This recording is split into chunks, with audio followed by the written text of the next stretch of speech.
सबसे बड़े देवता हैं आचार्य अर्थात गुरुदेव। और अनजान में जो आपके कोई अतिथि आ जाते हैं उसको मुंह को निहारिए। पहले कोई अतिथि आता है उसको मुंह यदि सूखा हुआ है तो सबसे पहले उसको पानी से स्वागत कीजिए। इसके बाद भोजन इत्यादि की व्यवस्था करके यदि आप पूजा पाठ भी कर रहे हो तो पूजा पाठ करना छोड़ दीजिए, पहले अतिथि की सेवा कीजिए। मानव सेवा ही परमात्मा सेवा है।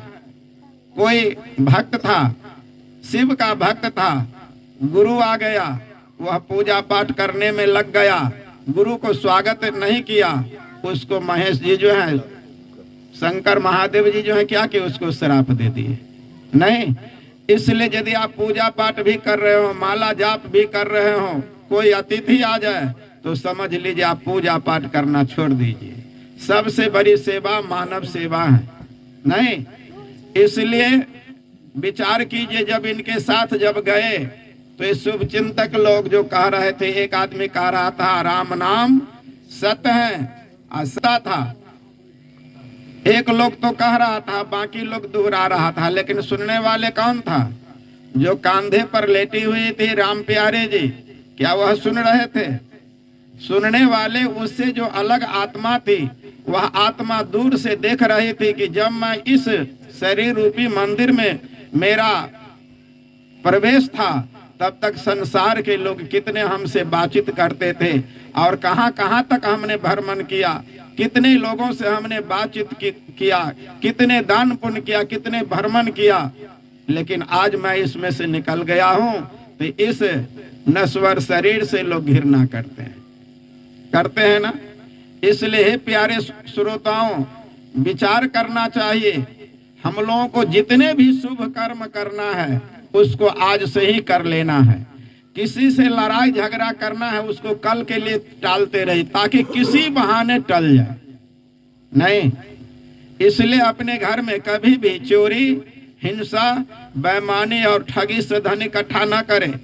चोरी, हिंसा और बेईमानी और ठगी का धन यदि परिवार के मेंटेनेंस में खर्च करते हैं तो सोचिए आप कहां जा रहे हैं।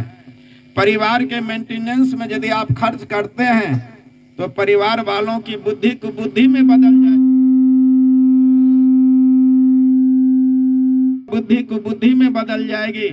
तो जितना सम्मान माँ को मिलना चाहिए, पिताजी को मिलना चाहिए, भाई बहन को मिलना चाहिए, पोता पोती को मिलना चाहिए, क्या मिल सकता है?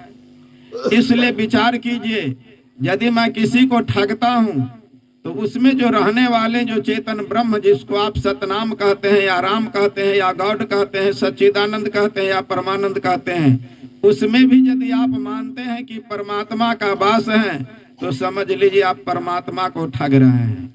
इसलिए सदगुरु कबीर साहब ने कहा कि आप को किसी ने ठग लिया तो आपका जीत है, यदि आपने किसी को ठग लिया।